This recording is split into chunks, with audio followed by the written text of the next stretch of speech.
ويل لكل همزة لمزة الذي جمع ماله وعدده يحسب أن ماله أخلده كلا لينبذن في الحطمة وما أدراك ما الحطمة نار الله الموقدة التي تطلع على الأفئدة আল্লাহ পাক রব্বুল আলামিন বলেন ওই সমস্ত মানুষের জন্য দুর্ভোগ, ওই সমস্ত মানুষের জন্য ওয়াইল নামক জাহান্নাম, ওই সমস্ত মানুষের জন্য আযাব কঠিন থেকে কঠিন। এক নম্বর হলো যারা মানুষের সামনে এবং পিছনে পরিনিন্দা করে, মানুষের সামনে এবং পিছনে পরিনিন্দা করে, দোষ তালাশ করে, অর্থাৎ অন্য একজনকে আপনার হ্যায় প্রতিপন্ন করার জন্য দোষ তালাশ করে, তাদের জন্য শাস্তি হিসাবে আমার আল্লাহ ওয়াইল রেখেছে। দুই নম্বর হলো ওই ব্যক্তির জন্য দুর্ভোগ আল্লাযী জামাআ মালাহু ওয়া আদ্দাদা, যেই বান্দা বান্দিরা কি মালগুলো জমা করে আর বারবার গণনা করে ব্যাংকের মধ্যে টাকা আছে, আপনার সব কিছু ডিটেইলস আপনার অ্যাপস এর মাধ্যমে, মোবাইলের মাধ্যমে জানা যায়, মোবাইলের মাধ্যমে দেখা যায়, বারবার শুধু অ্যাকাউন্ট চেক করে আর টাকা পয়সা গণনা করে ওই টাকাটা হারাম, ওই টাকাটা হারাম, বারবার গণনা করে বারবার দেখে আর মনে করি ওই হারাম টাকা জাহান্নামের আগুন থেকে বাঁচবে।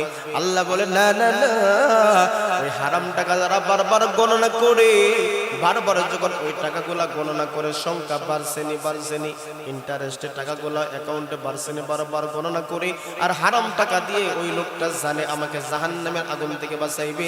আল্লাহ বলে না না না, তোমাকে জাহান্নাম থেকে বাঁচানোর তো কোনো শক্তি থাকবে না, বরং ওয়াইল নামক জাহান্নামে তোমার ঠিকানা হয়ে যাবে। পরিনিন্দা করলে জাহান্নাম ওয়াইল, হারাম টাকা জমা করলে বারবার গণনা করলে জাহান্নাম ওয়াইল। আল্লাহ পাক রব্বুল আলামিন বলেন পয়গম্বর ওয়াইল নামক জাহান্নামকে আপনি জানেননি, হুতামা নামক জাহান্নাম আপনি জানেননি? পয়গম্বর বললেন না না আমি জানি না। আল্লাহ পাক রব্বুল আলামিন বলেন পয়গম্বর ওয়াইল নামক জাহান্নাম, হুতামা নামক জাহান্নাম হলো আগুনের একটা অগ্নি, এটা বিরাট বড় একটা জাহান্নাম। ওই জাহান্নামের মধ্যে তাদেরকে নিক্ষেপ করা হবে। কাদেরকে নিক্ষেপ করা হবে? যারা মানুষের পিছনে পরিনিন্দা করে এবং হারাম পন্থায় উপার্জন করে টাকা পয়সা জমা করে বারবার গণনা করে তাদেরকে হুতামা নামক জাহান্নামে পাঠানো হবে। নাউযুবিল্লাহ। শুধু তাই না, রাসূল বলছেন মার সাথে জিনা করার যেমন অপরাধ, তার চাইতে বেশি অপরাধ হচ্ছে অন্যের পিছনে গীবত। এমন মারাত্মক একটা অপরাধ। গীবত করলে আপনার সব আমল ধ্বংস হয়ে যায়। এর জন্য রাসূল বলেন গীবত করলে তুমি তোমার মার গীবত করো, তোমার বাবার গীবত করো। আচ্ছা বাবা ভালো না, মা ভালো না, পৃথিবীতে এমন কোন সন্তান আছে মানুষের সামনে বলবে? কথা বলেন ভাই, বলবে? আছে না? মা বাবার দোষ কারোর সামনে মানুষ বলতে পারে না। এর দ্বারা বুঝাইলেন, রাসূল বুঝাইলেন তুমি গীবত থেকে তোমার জবানটাকে বাঁচাইতে পারো। নবীজির একজন সাহাবী হযরত মুআয রাদিয়াল্লাহু তাআলা আনহু বড় একটা গুনাহ করে ফেলছেন। নবীর কাছে এসে বললেন ইয়া রাসূলুল্লাহ আমি বড় অপরাধ করেছি, আমাকে শাস্তি দাও। নবী বললেন কি অপরাধ করেছো? মুআয রাদিয়াল্লাহু তাআলা আনহু ডাক দেওয়ার পয়গম্বর আমি জিনা করে ফেলেছি। আল্লাহ রাসূল এই কথাটা শুনতেই মুখটা ফিরিয়ে নিলেন। আবার সাহাবী ডাকতে বলল ইয়া রাসূলুল্লাহ, ওগো পয়গম্বর আমি অপরাধ করেছি, আমাকে শাস্তি দাও। নবী বললেন কি অপরাধ করেছো? সাহাবী ডাকতে কয় পয়গম্বর আমি ব্যভিচার করে ফেলেছি। একবার না, দুইবার না, তৃতীয়বার নবীজি কাটটা ফিরিয়ে নিলেন। নবী জানেন সাধারণ কোনো গুনাহ না, বড় একটা অপরাধ, বড় একটা গুনাহ। ওই মুহূর্তে নবী বললেন তুমি কি জানো জিনা কি, ব্যভিচার কি তুমি কি জানো? নবীজি বিস্তারিত তাকে দেখাইলেন। সে বলল হুজুর আমি এইভাবে করেছি। নবী বললেন যেহেতু তুমি স্বীকারোক্তি করেছো এই জন্য তোমাকে রাস্তার মোড়ে তোমাকে মাটির থেকে ফুটিয়া রজম করে তোমাকে হত্যা করা হবে, মারা হবে। সাহাবী চায় পয়গম্বর আমাকে যদি এইভাবে শাস্তি দিয়ে দিয়ে দিয়ে যদি দুনিয়া থেকে বিদায় হয়ে যেতে পারি, ময়দানে মাহশরে আল্লাহর আদালতে আমার জবাব দেওয়া লাগবে না। আমি এই দুনিয়া থেকে আমি পাপ মুক্ত হয়ে যেতে চাই। সাহাবায়ে কেরামদেরকে নবী ডাকতে বললেন, যাও আমার মাইজকে রাস্তার মধ্যে মাটির মধ্যে ফুটে ফেলে তাকে পাথর মেরে মেরে হত্যা করো। যখন হত্যা হয়ে গেল, দুনিয়া থেকে যখন নবীজি সাহেব বিদায় হয়ে গেলেন, এবার বললেন তাকে গোসল দাও, কাফন দাফন করো, তাকে জানাজার নামাজ পড়িয়ে দাফন কাফন পড়িয়ে দাও। নবীজি যখন চলে যায়, রাস্তা দিয়ে যেতে হঠাৎ করে দুইজন লোক হেঁটে হেঁটে যায়, আর একজন আরেকজনকে বলে, শুনো ওই লোকটা গুনাহ করছে তো করছে, আবার নবীর কাছে বইলা তার গুনাহটারে প্রকাশ করছে। আল্লাহ তো তার গুনাহটারে ডাইকা রাখছে, গোপন রাখছে, ওই লোকটা প্রকাশ কেন করলো? ওই দুই লোক যখন কথাবার্তা বলে, মৃত ব্যক্তির বিরুদ্ধে যখন কথাবার্তা বলে, আল্লাহ নবী মায়ের নবী কিন্তু সামনে যায়, হঠাৎ করে একটা মৃত্যু জন্তু দেখতে পাইলেন। মৃত্যু জন্তু দেখার পরে নবী বললেন, যাও এই দুই লোক গিয়ে গিয়ে বলো ওই মৃত্যু জন্তুর গোশত খাওয়ার জন্য। সাহাবায়ে কেরাম যখন ওই দুই লোককে বললেন, নবী বলছেন মৃত গোশত খাওয়ার জন্য, মৃত্যু জন্তুর গোশত খাও। ওই দুই লোকের মেজাজটা গরম, কি বলো এটা মৃত জন্তু, পচা গলে সব শেষ হয়ে গেছে, আমাদের সাথে তোমরা কি ডিসকাস করো কেন? নবী বললেন, শোনো শোনো, তোমরা যার সম্বন্ধে মৃত ব্যক্তির সম্বন্ধে পরনিন্দা করলা, গীবত করলা, ওই লোকটা আল্লাহর কাছে কাটিয়ে দিলে তওবা করার কারণে মাথা থেকে পানিগুলা জমিনে পড়ার আগে আগে ওই আমার মাইজ এমন ভাবে তওবা করে যে আমার আল্লাহ তাকে জান্নাতে পাঠাই দিছে।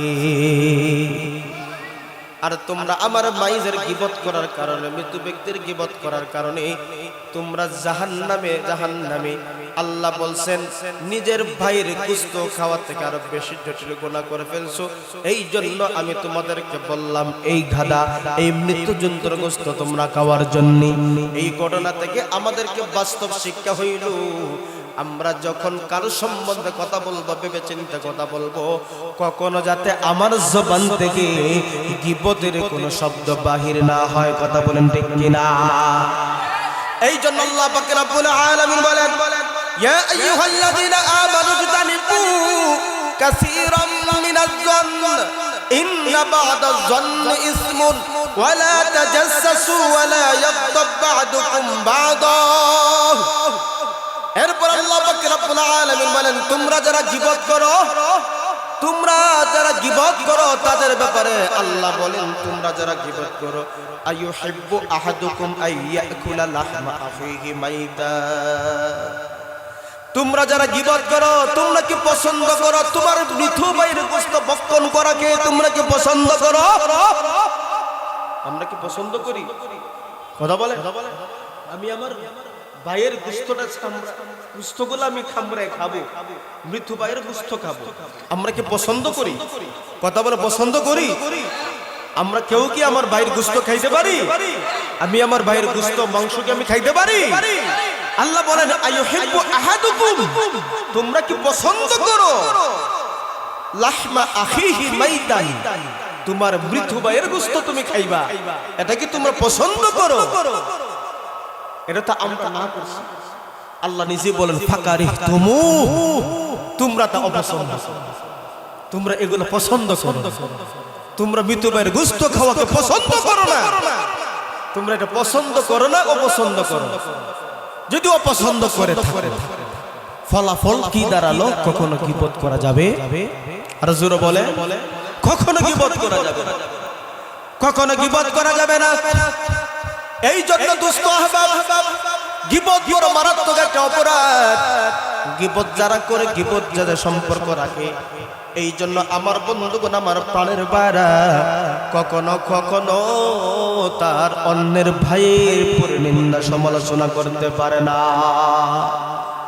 আল্লাহ নবী মায়ার নবী দেখেছেন মেরাজের রজনীতে নবী যখন মেরাজ করতে গেলেন তখন দেখলেন অধিকাংশ নারীরা জাহান্নামের আগুনের মধ্যে জ্বলতেছে। আল্লাহর নবী মায়ার নবী ডাকতে বললেন, জিবরিল ভাই, জাহান্নামের মধ্যে এই আমার উম্মত নারীরা কেন জ্বলতেছে, কেন আগুনের মধ্যে ফুরতেছে? নবী বললেন, পয়গম্বর, তারা সমাজের মধ্যে সুকুলকুরি করত, গীবত করত, পরনিন্দা করত, এই জন্য জাহান্নামের আগুনে জ্বলতেছে। সুকুলকুর আমাদের সমাজে আসেনি না? না, সমাজ আসেনি। এক জায়গার কথা অন্য জায়গায় বলে, অন্য জায়গার কথা আরেক জায়গায় বলে। চুগলখোর আমাদের সমাজে বহুত আছে। শান্তির একটা পরিবারকে এমন চুগলখোর থাকলে অশান্তির আগুন জ্বালাইয়া দিতে পারে। আজকে আমাদের সমাজে ভাই ভাই দ্বন্দ্ব হচ্ছে, পরিবারে দ্বন্দ্ব হচ্ছে, থার্ড পারসন চুগলখোরের কারণে কথা বলেন ঠিক না? এক ভাইয়ের কাছে গিয়া বলে এই কথা, আবার অপর ভাইয়ের কাছে গিয়া বলে আরেক কথা। আপন মানুষ আজকে পৃথক হয়ে যাচ্ছে, পর মানুষ আপন হচ্ছে। কথা বল ঠিক না? এক ভাই আরেকবার চোখ ছায়া দেখতে পারে, মধ্যখানে দেয়াল দিয়া দেয়। এই থার্ড পারসন চুগলখোরের কারণে কথা বল ঠিক না? সমাজ কত নিন্দনীয় হয়েছে। একবার গড়ে দুই ভাই, এক মায়ের গড়ে চার ভাই একসাথে বসে খেতে পারে না, একসাথে চলতে পারে না। দেখা যায় একজনের ছায়া আরেকজনে দেখতেই পারে না। এমন কিছু চুগলখোর আমাদের সমাজে আছে, এমন কিছু মুনাফিক আমাদের সমাজে আছে। সামান্য জিনিসে মনো মালিন্য থাকতেই পারে, এর মধ্যে তিল দিয়ে থাল বানাইয়া আপনার পৃথক পৃথক বানায়। সমাজ আছে না? বিশেষ করে নারীরা চুগলখোরি করার কারণে জাহান্নামে যাবে, পুরুষরাও যাবে। আমার আপনার নবী মায়ের নবী থেকে আসছেন, এই জন্য চুগলখোর জান্নাতে যাবে না, গীবতকারীরা জান্নাতে যাবে না। এই জন্য আল্লাহ পাক রব্বুল আলামিন বলেন, তোমরা কি গীবত থেকে বাঁচার জন্য আল্লাহ বলেন, তোমরা কি তোমাদের মৃত ভাইয়ের গোশত খেতে পছন্দ করো? আল্লাহ বলেন, ফাকারিহতুমু, তোমরা অপছন্দ করো, অপছন্দ করো। এরপরে আল্লাহ পাক রব্বুল আলামিন বলেন, ওয়াত্তাকুল্লাহ, যদি তোমরা অপছন্দ করে থাকো তাহলে ইত্তাকুল্লাহ, আল্লাহকে ডরাও, আল্লাহকে ভয় করো। আল্লাহর ভয় যখন তোমার অন্তরে আসবে, ওই বান্দা অতি সহজে গুনার কাজে পা বাড়াতে পারে না। যাদের হৃদয়ে আছে আল্লাহর ভয়, তারা কবু পথ ভুলে যায় না। আল্লাহর বলে, যাদের হৃদয়ে আছে আল্লাহর ভয়, তারা কবু পথ ভুলে যায় না।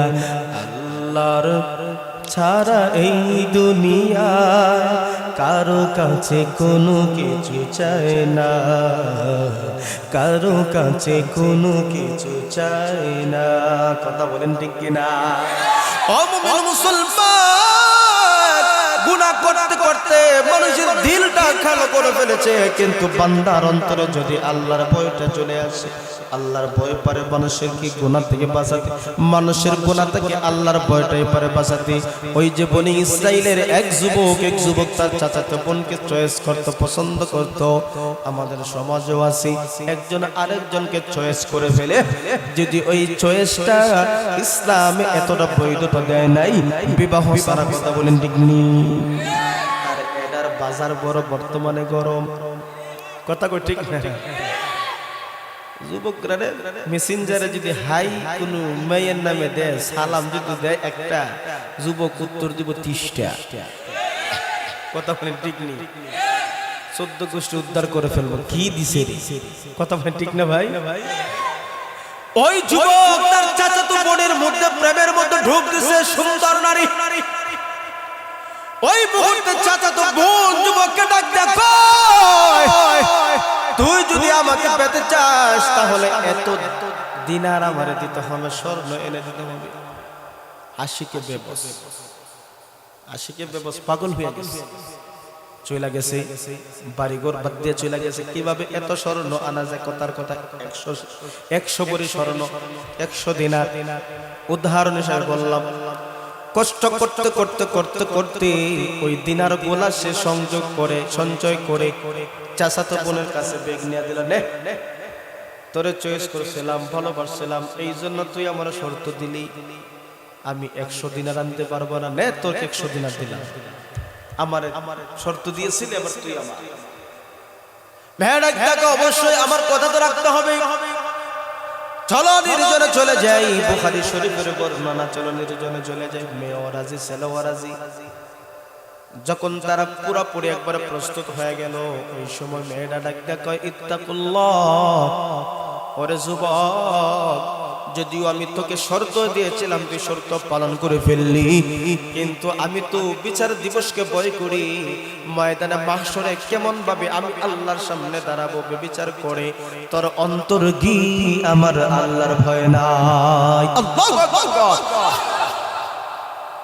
যেই কথাটা অন্তর থেকে বাহির হয়, দিল সে जो बात निकलती है और आसर भी रखती है, অন্তর থেকে যেই কথা বাহির হয়, অন্তর গিয়ে ধাক্কা লাগে, ধাক্কা লাগে। ওই মেয়েটা ইত্তাকুল্লাহ, অন্তর গিয়ে আল্লাহর ভয় নাই। এই কথা যখন বলছে, বলতে না বলতে যুবকের অন্তরে কে যেন ধাক্কা মারছে। ধাক্কাকে মনটা পরিবর্তন হয়ে গেল। বোন, কি বললি আমারে? আমার অন্তরটা তরতর তরতর করে কাঁপে। কি এমন শব্দ শুনাইলি? কি এমন শব্দ আমাদের শুনাইলি? আমার অন্তর থরথর থরথর করে কাঁপতেছে। ওই মুহূর্তে অফেন গুনার সুযোগ ছিল। আল্লাহ না করুক এমন অবস্থা যদি আমি আপনি পড়ি, গুনাহ থেকে বাঁচা সম্ভব হবে কি হবে না আল্লাহ পাক ভালো জানেন। তবে এই সমস্ত পরিস্থিতি থেকে আমাকে আপনাকে সবাইকে আল্লাহ হেফাজত করেন। সকলে বলেন আমিন।